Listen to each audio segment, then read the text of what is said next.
ఈ సమయంలో నూతన సంవత్సర సందేశాన్ని ఇవ్వడానికి డాక్టర్ దానస్వామి గారిని ప్రేమతో ఆహ్వానిస్తున్నాం. ప్రభు అయిన యేసుక్రీస్తు పరిశుద్ధ నామమున పేరిట మీకు అందరికీ శుభములు తెలియజేస్తూ ఉంటున్నాను. సంవత్సరం పడి సంవత్సరం ప్రభు మనకు వాగ్దానాలు అనుగ్రహిస్తున్నారు. క్యాలెండర్ కొన్నట్లయితే ఇది ఉచితంగా ప్రభు అనుగ్రహిస్తూ ఉన్నారు. ఇది స్టిక్కర్ ఉంది కనుక ఈ స్టిక్కర్ ప్లాస్టిక్ తీసేస్తే మనం గోడ పైన తీర్చుకొని మనం అప్పుడప్పుడు వాక్యం ద్వారా బలపరచడానికి సహాయపడుతుంది. మొట్టమొదటిగా ద్వితీయోపదేశకాండం 33వ అధ్యాయం 25వ వచనములో, నీ కమ్ములు ఇనుపవియు ఇత్తడివినై ఉండును, నీవు బ్రతుకు దినములలో నీకు విశ్రాంతి కలుగును. రెండవ వాగ్దానము యెషయా 54:17, నీకు విరోధముగా రూపింపబడిన ఏ ఆయుధమును వర్తిల్లదు. చివరి వాగ్దానము కీర్తనలు 46:10, ఓరకుండుడి నేనే దేవుడనని తెలుసుకొనుడి. కాబట్టి ఈ వాగ్దానాలు మన ఇంటిలో స్టిక్కర్ ఉంది, దాన్ని తీసేస్తే మనం ఎక్కడ అతికించుకోవచ్చు. అప్పుడప్పుడు వాక్యం చూచి మనం బలపరచడానికి ప్రభువు సహాయపడుతున్నాం. ఈ యొక్క మధ్యరాత్రి సమయమందు నూతన సంవత్సరం మొట్టమొదటి గడియల్లో దేవుని వాక్యాన్ని ఒక అరగంట ధ్యానించాలని కోరుచుంటున్నాం. ప్రియమైనటువంటి సహోదర సహోదరులారా, మరి ఈ నూతన సంవత్సరంలో ప్రభువు మనకు అనుగ్రహిస్తున్నటువంటి వాగ్దానం ఏమిటంటే, మొట్టమొదటిగా ఆయన నూతన కార్యాలు మన జీవితంలో చేయాలని కోరుచుంటున్నాం. నూతన సంవత్సరంలో మనం ప్రవేశించాము కనుక నూతన కార్యాలు ప్రభువు మన ఒక్కొక్కరి జీవితంలో చేయాలని కోరుచుంటున్నాను. మొట్టమొదటిగా ఆయన క్రొత్త పాట మనకు అనుగ్రహించనంటున్నాడు. తెలుగు క్రైస్తవ సంఘంలో 50 సంవత్సరాలు దాదాపు ఉన్నాను. వేల కొలది పాటలు అనేక మంది పాడారు, అనేక మంది ముందుకు వచ్చి పాడారు. సంఘంగా మనం పాడే వారిని కొత్త కొత్త పాటలు వస్తూ ఉంటున్నాయి. దేవుని నామానికి స్తోత్రాలు. ఈ 2019 సంవత్సరంలో కూడా నూతన పాటలు, కీర్తనలు 33:3లో ఆయనను గూర్చి నూతన కీర్తన పాడుడి, ఆయనను గూర్చి నూతన కీర్తన పాడుడి. తరువాత కీర్తనలు 43లో తనకు స్తోత్ర రూపమున క్రొత్త గీతమును మన దేవుడు నా నోట ఉంచెను. అందరం చదువుదాం. తనకు స్తోత్ర రూపమున క్రొత్త గీతమును మన దేవుడు నా నోట ఉంచెను. యెహోవా మీద క్రొత్త కీర్తన పాడుడి, ఆయనను గూర్చి క్రొత్త కీర్తన పాడుడి. ప్రియమైనటువంటి వాళ్ళారా, ఈ ప్రపంచంలో ఈ లోకములో మాత్రమే కాదు క్రొత్త పాటలు మనం పాడేది. ప్రకటన గ్రంథంలో ఆయన ఒక చక్కటి వచనం రాశారు. మా దేవునికి వారిని ఒక రాజ్యములను యాజకులుగా చేసేది కనుక వారు భూలోకమందు ఏలుగురని క్రొత్త పాట పాడడం. పరిశుద్ధ గ్రంథంలో మనం చదివినప్పుడు ఏం వ్రాయబడి ఉన్నదంటే, దేవుడు మనకు ఒక రాజ్యముగాను యాజకులను గాను చేసేది. ఇందాక పాస్టర్ కుమార్ గారు కూడా ఆ వాక్యాన్ని మనకు జ్ఞాపకం చేశారు. మనమందరము యాజకులము, రాజులుగా. 1 పేతురు 2వ అధ్యాయం 9వ వచనంలో వ్రాయబడిన ప్రకారము ప్రభు మనకి కార్యాలు చేశారు. కాబట్టి వారు భూలోకమందు ఏలుదురని క్రొత్త పాట పాడుదురు.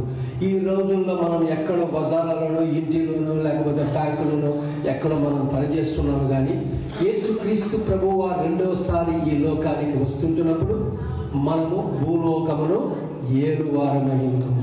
నేను చాలాసార్లు అనుకుంటాను, మనందరినీ కోవిడ్ తెచ్చాడంటే రేపు ప్రభు వచ్చినప్పుడు కోవిడ్ని ఏలడానికి మనం తెచ్చాడు.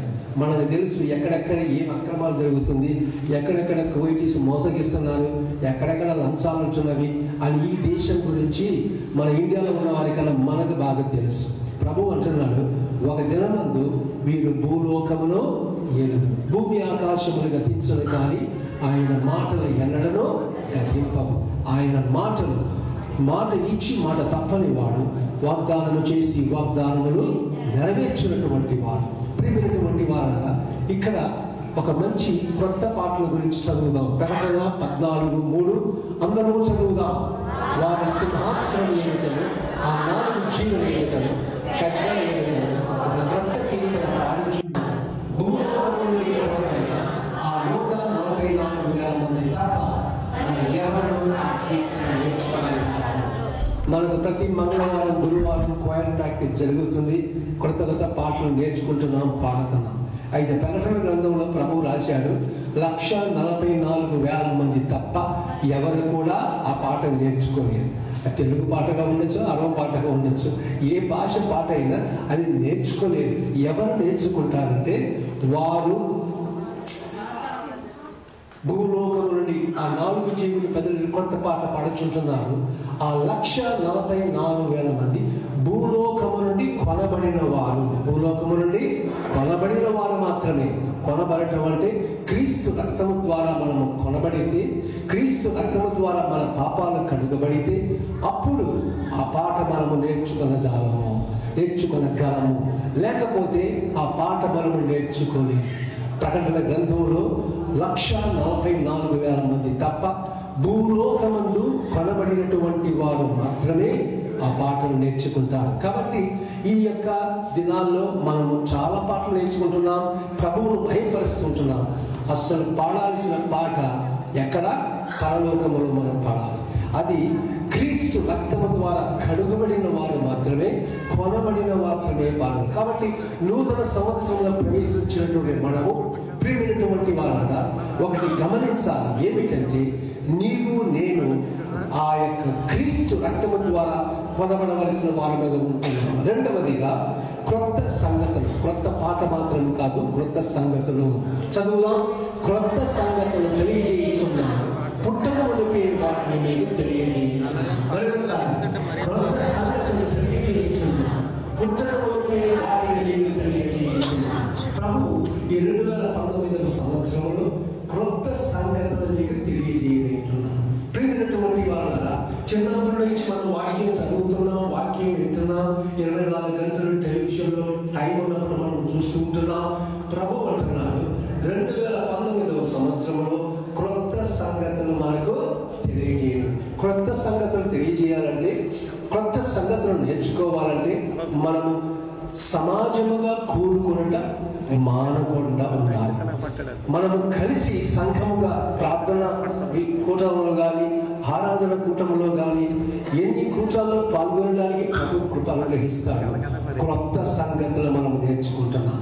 అందరం కూడా క్రైస్తవ కుటుంబంలో పుట్టి చిన్ననాటి నుంచి వాక్యం వింటున్నాము. కానీ 2019వ సంవత్సరంలో ఎంతవరకు వెళ్ళినటువంటి క్రొత్త సంగతులు ప్రభు మనకు తెలియజేస్తారని వాగ్దానం చేస్తుంటున్నాడు. యెషయా 48:6లో తెలియని మరుగైన సంగతులు నేటికి మీదనే తెలియజేస్తున్నాను. తెలియని మరుగైన సంగతులు నేటికి మీద మీకు తెలియజేస్తున్నాను. కాబట్టి ఈ నూతన సంవత్సరంలో క్రొత్త పాట క్రీస్తు రక్తం ద్వారా కొనబడిన వారు మాత్రమే పాడగలిగిన వారుగా ఉంటున్నారు. రెండవదిగా తెలియని సంగతులు నాకంతా తెలుసు అంటే వాడు ఏమి నేర్చుకోలేదు. నాకు తెలియదు అని నేర్చుకుంటూ పుస్తకాలు చదువుతూ వాక్యం వింటుకుంటున్నప్పుడు ప్రభు క్రొత్త సంగతులు మనకు తెలియజేయటువంటి వాడుగా ఉంటున్నాం. తరువాత నూతనమైనటువంటి పాట మాత్రమే కాదు, క్రొత్త సంగతులు క్రొత్త సంవత్సరంలో మాత్రమే కాదు, నూతన క్రియ. ఈ నూతన సంవత్సరంలో ప్రభు అంటున్నాడు, చదువుగా ఇదిగో నేను నూతన క్రియను చేయిస్తున్నాను. ఇదిగో నేను నూతన క్రియను చేయిస్తున్నాను. నీ కుటుంబంలో కానీ, నీ సంఘంలో కానీ, నీ ఉద్యోగంలో కానీ, మరి మనం నివసిస్తున్న స్థలాల్లో కానీ ప్రభు అంటున్నాడు, నేను ఒక నూతన క్రియను చేయగలుగుతున్నాను. ఎన్నో క్రియలు చేశాడు ప్రభు. దేవుడు నామానికి స్తోత్రాలు. దాదాపు 10 మంది ముందుకు వచ్చి సాక్ష్యాలు చెప్పారు. అయితే రానున్న 2019వ సంవత్సరంలో, ఈ సంవత్సరంలో ప్రభు అంటున్నాడు, నూతన క్రియను నేను చేయబోచున్నాను. నా కుమార్తె, నా కుమారుడా, నేను ఈ విషయంలో ఒక నూతన క్రియ చేస్తుంటున్నానని ప్రభు ఈ నూతన సంవత్సరం అందు జ్ఞాపకం చేస్తూ ఉంటున్నాను. ఇదే మాట యెషయా 43:19. చాలా మంది చదవడం లేదు, గట్టిగా చదవాలి. ఎందుకంటే ఫేస్బుక్ లైవ్ తీస్తున్నాడు కనుక మంచి సౌండ్ రావాలి మీది, సరేనా? ఇదిగో నేను ఒక నూతన క్రియ చేయించున్నాను, ఇదిగో నేను ఒక నూతన క్రియ చేయించున్నాను. ప్రకటన 21:15లో అప్పుడు సింహాసనాసీనుడై ఉన్నాడు, ఇదిగో సమస్తమును నూతనమైనవిగా చేయించున్నానని చెప్పాను. ఇదిగో సమస్తమును నూతనమైనవిగా చేయించున్నానని చెప్పాను. నూతన సంవత్సరములో ప్రభు అంటున్నాడు, సమస్తమును నూతనముగా చేస్తూ. కొంతమంది ఏం చేస్తారంటే కొత్త సంవత్సరంలో కొత్త బెడ్ మారుస్తారు, కొత్త డైనింగ్ టేబుల్ మారుస్తారు, కొన్ని కొత్తగా అక్కడ సున్నం కొట్టుకుంటారు. అయితే మంచిదే. అయితే ప్రభు అంటున్నాడు, నా కుమార్తె, నా కుమారుడా, నీ జీవితంలో నేను సమస్తమును నూతనమైనవిగా చేసి. కాబట్టి మనం ప్రార్థన చేయాలి, ప్రభువా 2019వ సంవత్సరము నూతన సంవత్సరం అనుగ్రహించాను, నూతన పాట నాకు అనుగ్రహించు ప్రభువా, నూతన సంగతులు నాకు తెలియచేయి ప్రభువా, నూతన క్రియాలు చేసి సమస్తమును కూడా నూతనముగా చేయమని మనం ప్రార్థించవలసిన వారుగా ఉంటున్నాం. 4వదిగా ప్రభు అంటున్నాడు, కొత్త సంవత్సరంలో కొత్త పేరు ఇస్తున్నాడు. ఏమిటి? యెషయా 62:2లో జనములు నీ నీతిని కలుగును, రాజులందరూ నీ మహిమను చూచెదను, యెహోవా నియమింపబో క్రొత్త పేరు నీకు పెట్టబడను, యెహోవా నియమించబో క్రొత్త పేరు నీకు పెట్టబడను. నాకున్న పేరు, మీకున్న పేరు మన తల్లిదండ్రులు ప్రేమతో మనకు పెట్టారు. అయితే ప్రభు పరలోకంలో ఆయన ప్రతి ఒక్కొక్కరికి క్రొత్త పేరు ఇవ్వనై ఉంటున్నాడు. మరియమ్మ అంటే ఒక 4-5 లెగుస్తారు. ఇక్కడ జాన్ అంటే 5-6 మంది లెగవచ్చు. అయితే రేపు పరలోకంలో జాన్ అంటే 1,00,000 మంది లెగుస్తారు. అందుకని ఒక్కొక్కరికి ఒక క్రొత్త పేరు, ఒక్కొక్క వ్యక్తికి క్రొత్త పేరు. కాబట్టి యవన సహోదర సహోదరి, ప్రభు అంటున్నాడు, క్రొత్త పాట మాత్రమే కాదు, క్రొత్త సంగతులు మాత్రమే కాదు, నూతనమైనవిగా చేయటం మాత్రమే కాదు, క్రొత్త పేరు మీకు అనుగ్రహిస్తా. ఎవరికి అనుగ్రహిస్తానో అది మనం చూద్దాం. అక్కడ ప్రభు ఏం చెప్పాడంటే, ప్రకటన 2:17లో జయించు వానికి మరుగైన మన్నాను భుజింపనితును, అతనికి తెల్లని రాత్రితును, ఆ రాత్రి మీద చెక్కబడిన ఒక క్రొత్త పేరుండును. ఇంకోసారి అందరం చదువుదాం. జయించు వారిని మరుగైన మన్నాను భుజింపనితును, అతనికి తెల్లని రాత్రితును, ఆ రాత్రి మీద చెక్కబడిన ఒక క్రొత్త పేరు. జయించు వారికి అని ప్రభు సెలవిస్తున్నాడు. ఎవరికి? ఓడిపోయే వారికి కాదు, కానీ జయించు వారికి మరుగైన మన్నాను, మరి తెల్లని రాత్రి నుంచి దానిపై పేరు రాస్తారన్నాడు. ప్రియమైనటువంటి వాళ్ళ, లోకమును జయించువాడు ఎవడు అనగా యేసు క్రీస్తు కుమారుడిని నమ్మువాడు తప్ప లోకమును ఎవడు జయించగలడని పరిశుద్ధ గ్రంథంలో మనం చదువుచుంటున్నాం. ప్రియమైనటువంటి వాళ్ళ, నూతన పేరు ఆయనకి ఇవ్వడానికి ఆయన జయ జీవితమును కోరుకుంటున్నాడు. నూతన పాట పాడడానికి రక్తము చేత కొనబడిన వారముగా ఉండాలని ప్రభువు సెలవిస్తూ ఉంటున్నాడు. కాబట్టి నూతన సంవత్సరంలో క్రొత్త పేరు అనగా క్రొత్త కార్యాలు మన జీవితంలో జరగడానికి జయించు జీవితము మనము కలిగి ఉండాలి. పాత సంవత్సరంలో కొన్నిసార్లు పడిపోయి ఉండవచ్చును, మనం కుడికి ఎడమకు తిరిగి ఉండవచ్చును. అయితే ఈ సంవత్సరంలో తిరిగి లేచినటువంటి వారమై జయ జీవితమును కొనసాగించవలసిన వారముగా ఉంటున్నామని వాక్యములు కలగలుచుంటున్నాం. క్రొత్త సృష్టి గలాతీయులు 6:15.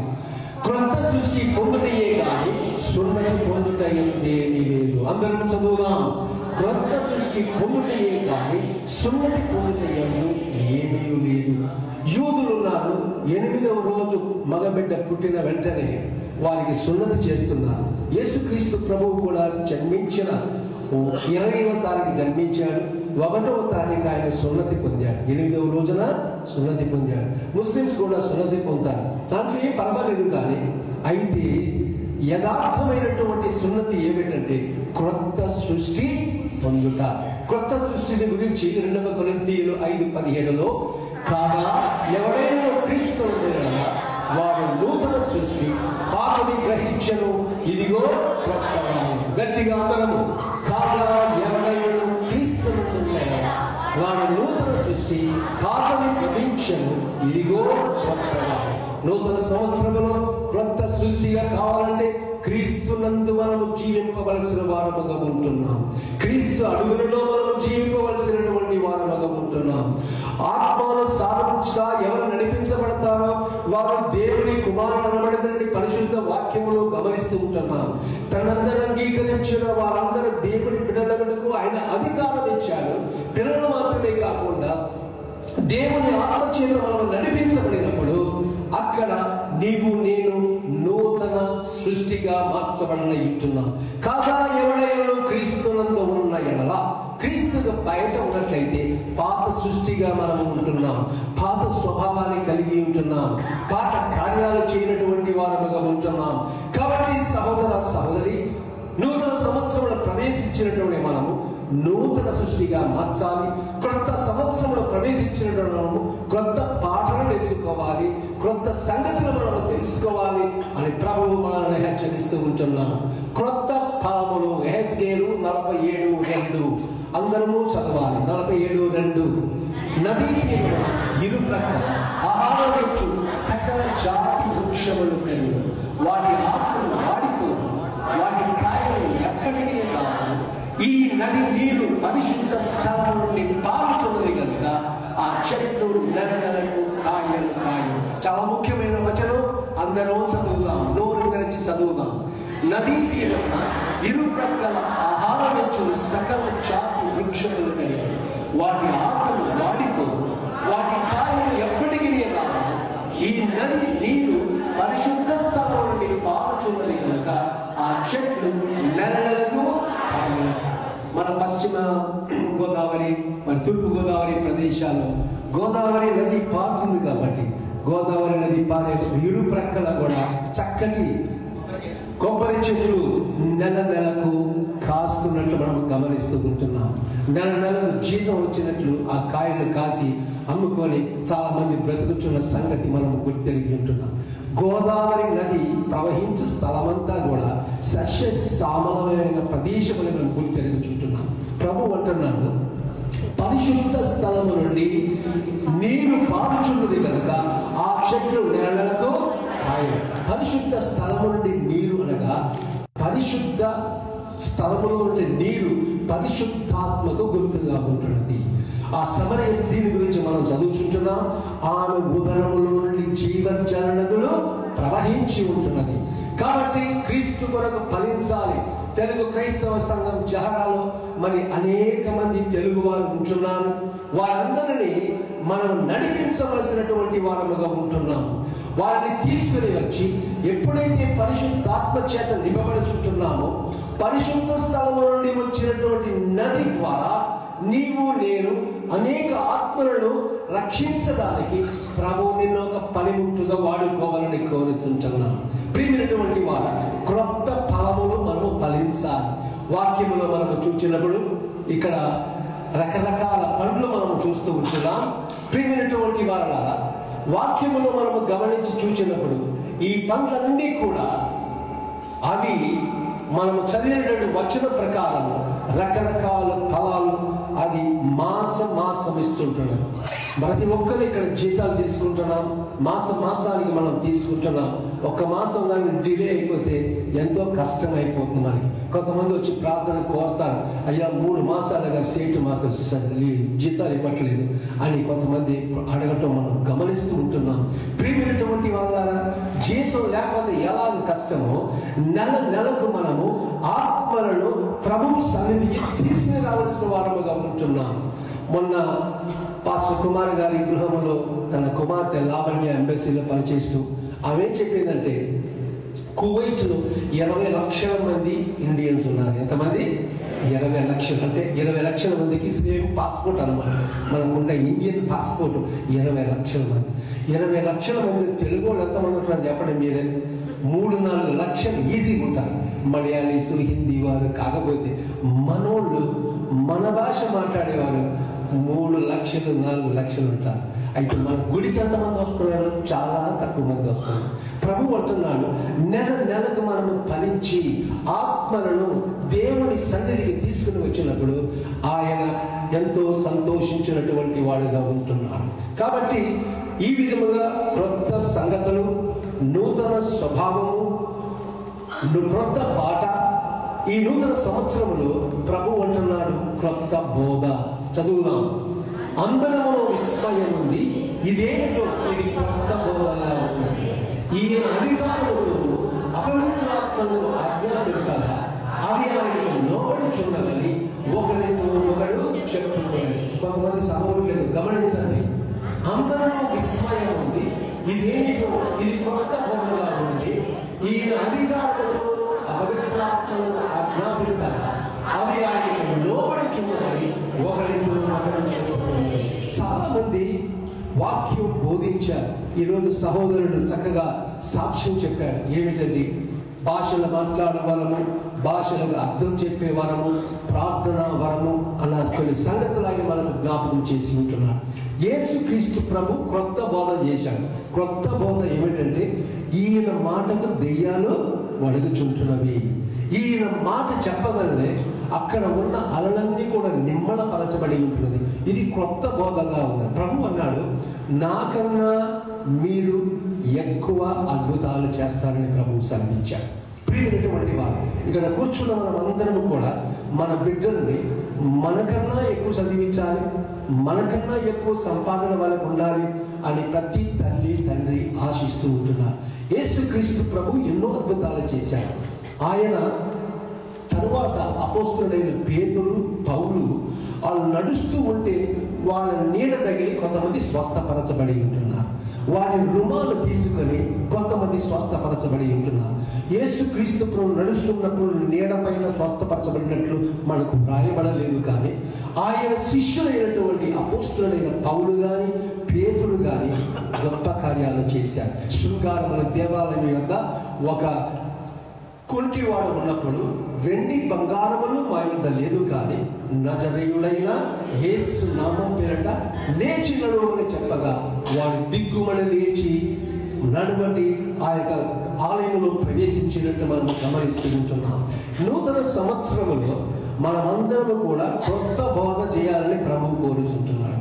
క్రొత్త బోధ అనగా యేసు నామం పేరట మనము ప్రార్థించినప్పుడు అనారోగ్యం పోవడం మాత్రమే కాదు, దెయ్యాలు వెళ్ళగొట్టబడటం మాత్రమే కాదు, ఆ యొక్క నామము ద్వారా అనేక కార్యాలు మనం సాధించాలని ప్రభువు కోరుకుంటున్నాడు. అన్ని నామముల కన్నా పైనామము యేసుక్రీస్తు ప్రభువు నామం. ప్రతి మోకాలు వంగును, ప్రతి నాలుక క్రీస్తు ప్రభు అని ఒప్పుకొనను. ఆ నామాన్ని మనకు ప్రభువు ఇచ్చారు. కొంతమంది అంటారు, నాకు పలాని సీటు 3 స్టార్లు ఉండే సీటు నాకు బాగా తెలుసు, ఎప్పుడైనా వాస్తా కావాలంటే నాకు దొరుకుద్ది అంటారు. సరే, మంచిది. అయితే అన్ని వాస్తాల కన్నా ఏ నామమో యేసు నామం. యేసు నామమును ప్రతి ఒక్కొక్కరికి ఆయన అనుగ్రహించాడు. నువ్వు ప్రార్థన చేసినా, నేను ప్రార్థన చేసినా చివరిలో యేసుక్రీస్తు నామం పేరట ప్రార్థించుచున్నామంటున్నాం. ఎందుకనగా ఆ నామం పేరట మనకు జయము, ఆ నామం పేరట విజయము, ఆ నామం పేరట విడుదల మనకున్నది. కనుక ఈ నూతన సంవత్సరంలో క్రొత్త బోధ చెయ్యాలి, క్రొత్త సంగతులు నేర్చుకోవాలి, నూతన సృష్టిగా మనం మార్చబడాలి, ప్రభువు కొరకు సాక్షులుగా జీవించాలని కోరుకుంటున్నాం. ప్రభువు ఆ దినాల్లో ఆ యొక్క తుఫాను వచ్చినప్పుడు తుఫానును గద్దించగా నిమ్మళమాయను అని మనకు గుర్తెరుగుచుంటున్నాం. కాబట్టి ప్రభు మనకి ఈ నూతన సంవత్సరంలో క్రొత్త ఆజ్ఞ కూడా ఇస్తూ ఉంటున్నాడు. క్రొత్త సంవత్సరంలో క్రొత్త ఆజ్ఞ, అందరము మీరు ఒకరినొకరు ప్రేమింపవాలని మీకు క్రొత్త ఆజ్ఞ ఇచ్చుచున్నాను. నేను మిమ్మల్ని ప్రేమించినట్టే మీరు ఒకరినొకరు ప్రేమింపవాలని. అందరూ చదువుదామా మరలా? మీరు ఒకరినొకరు ప్రేమింపవాలని మీకు క్రొత్త ఆజ్ఞ ఇచ్చుచున్నాను. నేను మిమ్మల్ని ప్రేమించినట్టే మీరును ఒకరినొకరు ప్రేమింపవాలని. పాత నిబంధన గ్రంథములో ప్రభు నిన్ను వలె నీ పొరుగు వారిని ప్రేమించమన్నాడు. అది పాత ఆజ్ఞ. క్రొత్త ఆజ్ఞ ఏమంటే నీకుంటేనే పొరుగువాణి కాదు, కానీ నేను ప్రేమించినట్లే మీరు ఒకరినొకరు ప్రేమించాలి. ప్రియమైనటువంటి వారు, తల్లికి మించినటువంటి ప్రేమ మన క్రీస్తు ప్రభువు యొక్క ప్రేమ. కాబట్టి ఇక్కడ కూర్చున్న మనం అందరము కూడా ఒకరినొకరు ఏ విధంగా ప్రేమించాలంటే నేను మిమ్మల్ని ప్రేమించినట్లు. ప్రభు ప్రతి ఒక్కొక్కరిని ప్రేమించాను. ఆయన ప్రేమించని ఒక వ్యక్తి కూడా లేదు. అటువంటప్పుడు ఒకవేళ నేను ఫలాని సహోదరుని ప్రేమించలేను, ఆవిడ మొహం నేను చూడలేను, ఆమెతో నేను మాట్లాడలేను అంటే మనం ఆయన ప్రేమించినట్టు ప్రేమించలేము. యేసుక్రీస్తు ప్రభు ఇక్కడ కూర్చున్న ప్రతి ఒక్కొక్కరిని సమానంగా ప్రేమిస్తున్నాడు, సమానంగా ప్రేమిస్తుంటున్నాడు. దేవుని ప్రేమించినటువంటి ఆ వ్యక్తిని నేను కూడా ఆయన ప్రేమించినట్లే ప్రేమింపవలసిన వారముగా ఉంటున్నాం. సౌలు ఒకసారి దమస్కు మార్గంలో పోచుంటున్నాడు. సౌలా నన్ను ఎందుకు హింసించుచున్నావు అని అడిగాడు. ప్రభువా, నేను మిమ్మల్ని ఎక్కడ హింసిస్తానంటే నా బిడ్డలను నువ్వు హింసిస్తుంటున్నావు కనుక నన్ను హింసించు. మనమందరం చిన్న బిడ్డలు కలిగిన వారముగా ఉంటున్నాం. ఆ రోజుల్లో చిన్న బిడ్డలు ఒకవేళ ఎవరైనా కొట్టారనుకోండి, మనల్ని కొట్టినట్టుగా మనం ఫీల్ అయిపోతాం. తల్లిదండ్రులు కొట్టినట్టుగా ఫీల్ అయిపోయి ఎందుకు మా బిడ్డను కొట్టావు అని మనం జడాలేసానికి పోయినటువంటి వారంగా ఉంటున్నాం. కాబట్టి సాయంత్రం సమయమందు ప్రియమైన సహోదర సహోదరి, క్రొత్త సంవత్సరంలో ప్రవేశించామంటే క్రొత్త ఆజ్ఞ ప్రభువు మనకు అనుగ్రహిస్తూ ఉంటున్నాడు. ప్రియమైనటువంటి వారు, పాత నిబంధన గ్రంథంలో 10 ఆజ్ఞలు ఇచ్చారు, కానీ మరి ఈ రోజుల్లో మనకు నూతన కార్యం. తరువాత నూతన సంవత్సరంలో నూతన స్వభావము మర్చిపోవద్దు చదవడానికి. నీతియు యథార్థమైన భక్తియు కలవాలి, దేవుని పోలికగా సృష్టించబడిన నవీన స్వభావము ధరించుకొనవలెను. మరలా నీతియు యథార్థమైన భక్తియు కలవాలి, దేవుని పోలికగా సృష్టించబడిన నవీన స్వభావము ధరించుకొనవలెను. కాపరులుగా తెలుగు క్రైస్తవ సంఘంలో మాకు ఒక డ్రెస్ ఇచ్చారు కాబట్టి అంకుల్ గారు అంటారు, మీరు దాన్ని ధరించుకోవాలంటారు. మంచిది, బాగానే ఉంది. అయితే అన్నిటికీ మించిన డ్రెస్ ఏది? నవీన స్వభావం. పాత స్వభావం మనం గతంలో కలిగి ఉంటున్నాము. క్రీస్తు ప్రభువుని ఎరుగక ముందు మనము ఈ విధముగా మన ఇష్టానుసారంగా జీవించాము. కానీ ప్రభువు ఈ నూతన సంవత్సరంలో నూతన స్వభావము కలిగి ఉండాలని ప్రభువు కోరుకుంటున్నారు.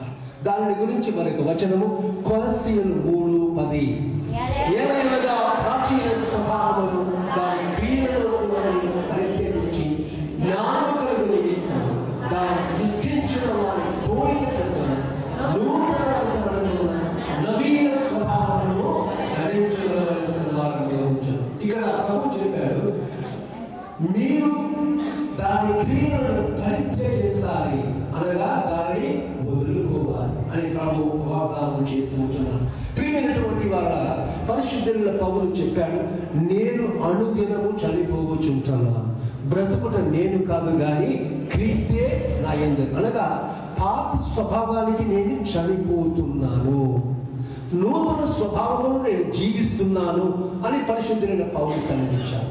యేసు క్రీస్తు ప్రభు ఈ లోకములో ఉన్నప్పుడు హెబ్రీ 5వ అధ్యాయం 8వ వచనములో ఆయన శరీరధారి అయి ఉన్న దినాలలో మహారోదనముతో ఆయన ప్రార్థించేవాడుగా ఉంటున్నాడు. ఎందుకు మహారోదనం అనగా, ప్రభువా ఈ ప్రాచీన స్వభావం నాకు ఏ విధంగా సోకకుండా, ఏ పాపములో నేను పడిపోకుండా, ఏ అవిధేయతలోనికి ఉండకుండా మీ కృప నాకు దయచేయమని కన్నీటి ప్రార్థనలు యేసుక్రీస్తు ప్రభు వారు చేసినట్లు పరిశుద్ధ గ్రంథములో చదువుచుంటున్నాం. ఎందుకనగా ప్రాచీన కార్యములు పరిత్యజించి నూతన స్వభావాన్ని ధరించుకోవడానికి. కాబట్టి నూతన సంవత్సరంలో నూతన దుస్తులు ధరించుకున్నట చాలా మంచిది. అయితే దానితో పాటు నూతన స్వభావములో ధరించుకోవాలి. ప్రభు అంటున్నారు, మనం కొత్త సంవత్సరములో క్రొత్త ముద్దగా మార్చబడాలి. కొరింథీయులు 1 కొరింథీయులు 5:7లో మీరు పులిపిండి లేని వారు కనుక క్రొత్త ముద్ద ఉండకై ఆ పాతమైన పులిపిండిని తీసి పారవేయండి. చదువుదాం, గట్టిగా స్వరమెత్తి చదవాలి. మీరు పులిపిండి లేని వారు కనుక క్రొత్త ముద్ద ఉండకై ఆ పాతమైన పులిపిండిని తీసి పారవేయండి.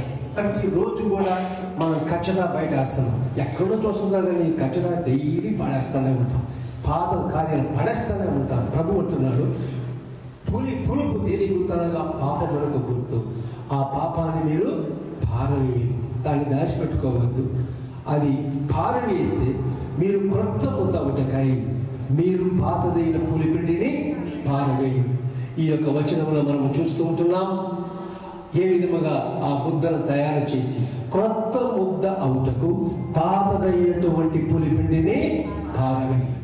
మరొక సత్యము నూతన ఆత్మ. యెహెజ్కేలు 11:19 వారి కట్టడలను నా విధులను అనుసరించి గైకొనున్నట్లు నేను వారి హృదయంలో ఉండే రాతి గుండెను తీసివేసి మాంసపు గుండెను ఇచ్చి వారికి ఏక మనస్సు కలుగజేసి వారి యందు నూతన ఆత్మను కొట్టిందును. కొన్ని వచనాలు ఎందుకు 2 సార్లు చదవమంటున్నారంటే అది మనకు కొంచెం అర్థమవుతుంది, దాంట్లో ఉన్న సత్యాన్ని మనం గుర్తెరగలము. చదువుదాం. వారి కట్టడలను నా విధులను అనుసరించి గైకొనున్నట్లు నేను వారి హృదయంలో నుండి రాతి గుండెను తీసివేసి మాంసపు గుండెను ఇచ్చి వారికి ఏక మనస్సు కలుగజేసి వారి యందు నూతన ఆత్మను పుట్టించాను. నూతన వారి యందు ఏక మనస్సును పుట్టింపజేసి, వారు ఏక మనస్సు. పరిశుద్ధులైన పౌలు అనేక సార్లు ఏక మనస్కులు కలిగిన వారై ఉండుడి, ఏక భావంతో మీరు సేవ చేయుడి, ఏకముగా మీరు ఉండుడి, ఐక్యత కలిగి ఉన్న సహోదరులకు ఎంతో మనోహరము అని దావీదు మహారాజు కూడా రాసి ఉంటున్నాడు. కాబట్టి నూతన సంవత్సరంలో మనం ఏక మనస్సు కలిగి ఉండాలి. ఏ విధముగా తెలుగు క్రైస్తవ సంఘాన్ని చహరాన్ని మనం బలపరచగలము, ఏ విధముగా మనం సహకరించగలము, ఏ విధముగా వెనుకబడిన వారిని తీసుకుని రాగలము, ఏ విధముగా వారు రక్షణ అనుభవంలోనికి నడిపించగలమని మనమందరం ఏక మనస్సు కలిగి ఉండటం ద్వారా అది నూతనమైనటువంటి ఆత్మ అని ప్రభువు సెలవిస్తుంటున్నాడు. కాబట్టి ఈ సంవత్సరము 2019వ సంవత్సరంలో ప్రభువు నాకు నీకు అనుగ్రహించాడు. ఈ వర్తమానం నాకు అందరికీ అన్వయించబడుతున్నటువంటి సత్యమని గుర్తెరిగి ముందుకు సాగవలసిన వారముగా ఉంటున్నా. ఇక్కడ నూతన హృదయము, యెహెజ్కేలు 36:26 నూతన హృదయమును మీకు కలుగజేసేదను, రాతి గుండెను మీరు తీసివేసి మాంసపు గుండెను మీకు ఇచ్చేదను. మరలా నూతన హృదయమును మీకు కలుగజేసేదను, రాతి గుండెను మీరు తీసివేసి మాంసపు గుండెను మీకు ఇచ్చేదను. కొన్నిసార్లు మన హృదయము రాతి గుండె వలె ఉంటుంది, కరిగిపోయినటువంటి హృదయం. ఫరో హృదయం కూడా చాలా రాతి హృదయం. ఎన్నోసార్లు మోషే అడిగాడు, అయ్యా మా ప్రజలు మేము వెళ్ళి ప్రభువును ఆరాధించాలంటేను సరి పంపిస్తానంటాడు, మళ్ళా వద్దంటాడు, మళ్ళా ఇంకో తెగులు వస్తుంది, మళ్ళా మారుతాడు, మళ్ళా పంపించాడు. చివరకు వారి పెద్ద కుమారుడు హతమార్చేబడి చివరి దశ వరకు అతను రాతి గుండె కలిగి ఉంటున్నాడు. కాబట్టి ప్రియమైనటువంటి వాళ్ళగా ఈ యొక్క నూతన సంవత్సరంలో ఆయన మనకు నూతన హృదయం అనగా మాంసపు గుండెను, రాతి గుండెను తీసివేసి మాంసపు గుండెను అనుగ్రహిస్తున్నాడు. మాంసపు గుండె అంటే అది ప్రభువు జనసమూహమును చూచి వారి యందు కనికరపడి వీరు కాపరి లేని గొర్రెల వలె ఉంటున్నారని ప్రభువు వారి యందు కనికరపడ్డాడు. ఎందుకంటే ఆయన మాంసపు హృదయం ఉంది కాబట్టి ఆయన చూసిన జనసమూహం ఎక్కడ బట్టి ఆయనకి జనసమూహం వస్తున్నారు. వచ్చినప్పుడు వారు కాపురి లేనటువంటి వారుగా ఉంటున్నారని చెప్పి వారి మీద కనికరపడ్డారు. ప్రియమైనటువంటి వారు, మొన్న 25వ తారీఖు క్రిస్మస్ రోజు మనలో కొంతమంది మాలయాకు వచ్చారు. ఆ కాంపౌండ్లో 15,000 మంది తెలుగు వాళ్ళు అక్కడ ఉన్నారు. ఆ కాంపౌండ్ బయట బీచ్ సైడ్, ఆ రోడ్లో, ఆ బ్రిడ్జ్ పైన 50,000 తెలుగు వాళ్ళు వచ్చారు. ప్రభు అన్నాడు, కోత విస్తారమే కానీ పనివారు కొద్దివారు. అది మాట వింటున్నాం కానీ అస్సలు విస్తారమైన కోతను కళ్ళతో చూశాను. మీరు జనవరి కూడా వచ్చి చూడండి, అంత లేకపోయినా కొంచెం తగ్గి ఉంటారు, కానీ చాలా మంది తెలుగు వారు ఉంటున్నారు. వారందరూ కూడా కాపరి లేనటువంటి వారు. మనమంతా కూడా యెహోవా నా కాపరి, నాకు లేమి కలగదు, పచ్చిక చోట్ల ఆయన పనులు చేయించున్నాడు, శాంతికరమైన జలమార్గము అని మనం ప్రభువుని స్తుతిస్తూ ఉంటున్నాం. అయితే బయట ఉన్నవారికి కాపరి లేడు, బయట ఉన్నవారికి కాపరి లేడు. కాబట్టి వారి పట్ల నీవు భారం కలిగి ఉండాలంటే నీలో ఉన్నటువంటి రాతి గుండెను తీసివేసి ప్రభు మనకు మాంసపు గుండెని ఇవ్వాలి. రాతి గుండె ఉంటే అడటపోతే మనకెందుకు, మన పాటికి గుడికి వస్తాం పోతాం అన్నటువంటి క్రియారూపమైన కార్యము కాకుండా ప్రభు కొరకు పరిచర్య చేయనటువంటి వారుగా ఉంటున్నాం. ప్రియమైనటువంటి వారు, ప్రభు నూతన హృదయం అనగా రాతి గుండె. అక్కడ 2 బొమ్మలు ఉంది, ఒక బొమ్మలో రాయి ఉంది లోపల, ఇంకొక బొమ్మలో అక్కడ గుండె మనం గమనిస్తూ ఉంటున్నాం. కాబట్టి ప్రియమైన సహోదర సహోదరి, ఆత్మల పట్ల భారము కలిగి ఉండడం చేత ఆత్మల పట్ల ప్రభు చూపించిన కనికరాన్ని మనము చూపించడం వలన నూతన హృదయమును కలిగి ఈ నూతన సంవత్సరంలో ముందుకు సాగాలని ప్రభు ఆయన కోరుచుంటున్నాడు. ఇంకా మనము చూసినట్లయితే దేవుని వాక్యములో మనము గమనించి చూసినట్లయితే నూతన ఆత్మ ఆ యొక్క రాతి గుండెను తీసివేసి, ఒక పక్క రాతి గుండె, ఒక పక్క మాంసపు గుండెని ఈ పటములో చూస్తూ ఉంటున్నాం. కాబట్టి నూతన సంవత్సరములో మనము గుర్తెరగవలసినటువంటి సంగతి ఏమిటంటే నీవు నేను నూతన బుద్ధిని కలిగి జీవింపవలసిన వారుగా ఉంటున్నాం. చిట్ట చివరి వచనము హెస్కేలు 18:31. చిట్ట చివరి వచనము హెస్కేలు 18:31. మీరు జరిగించిన అక్రమ క్రియలను విడిచి నూతన బుద్ధి తెచ్చుకొని ఇశ్రాయేలీయుల మరణము ఎందుకు ఉన్నది? ఇదే ప్రభువు యెహోవా. నూతన బుద్ధి తెచ్చుకోండి. కొన్నిసార్లు మన పిల్లలను చూసి కూడా మనం చెప్తూ ఉంటాము, నూతన బుద్ధి బుద్ధి తెచ్చుకోవాలంటాము. ప్రభు ఈ నూతన సంవత్సరంలో నూతన బుద్ధి నీవు కలిగి ఉండాలని ప్రభు కోరుచున్నాను. ప్రియమైనటువంటి వాళ్ళ క్రొత్త పాట, క్రొత్త సంగతులు, నూతన క్రియ, క్రొత్త పేరు, నూతన సృష్టి, క్రొత్త ఫలములు, క్రొత్త బోధ, క్రొత్త ఆజ్ఞ, నూతన స్వభావము, క్రొత్త ముద్ద, నూతన ఆత్మ, నూతన హృదయం, నూతన బుద్ధి, నూతన నిబంధనలతో మనం ముందుకు సాగాలని ప్రభు కోరుచుంటున్నాడు. కాబట్టి ఈ నూతన సంవత్సరములో ప్రభు మనకు నూతన కార్యాలు ఒక్కొక్కరి జీవితంలో జరిగించి ఆయన మనకు సాక్షులుగా ఉన్నట్టుకు ప్రభు మనకందరికీ కృప దయచేయుగాక.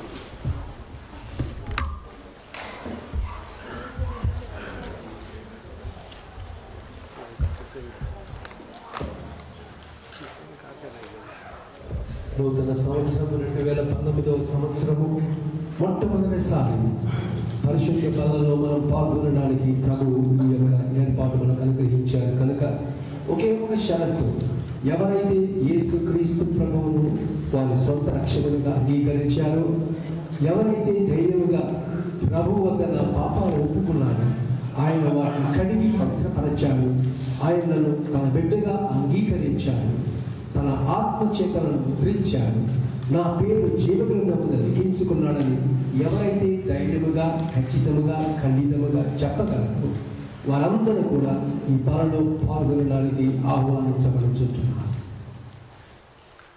అటు తరువాత కొరింథీ పత్రికలో ఏం చెప్పాడంటే, ప్రతి ఒక్కడు తన్ను తాను పరీక్షించుకున్నాడు, అలాగు చేసి దీనిలో పాల్గొంటారు. కాబట్టి మనం ఈ పాప లోకములో, ప్రపంచంలో జీవిస్తున్నాము కనుక ప్రభు బలను చేరడానికి ముందు నీవు నేను కూడా ఒక్కసారి పరీక్షించుకొని యోగ్యముగా పాలు పొందాలి. ప్రభు ఈ భాగ్యాన్ని 2019వ సంవత్సరం మొట్టమొదటిసారి మనకు అందరికి అనుగ్రహిస్తున్నారు కనుక ఒక్క నిమిషం అందరూ కూడా తనలో ఉంచి నన్ను నేను పరీక్షించుకొనుచున్నప్పుడు నిన్ను నీవు పరీక్షించుకొని అటు పిమ్మట ఈ పరిశుద్ధ పనులు మనమందరము సంతోషముగా, యోగ్యముగా పాల్గొంటున్నాం.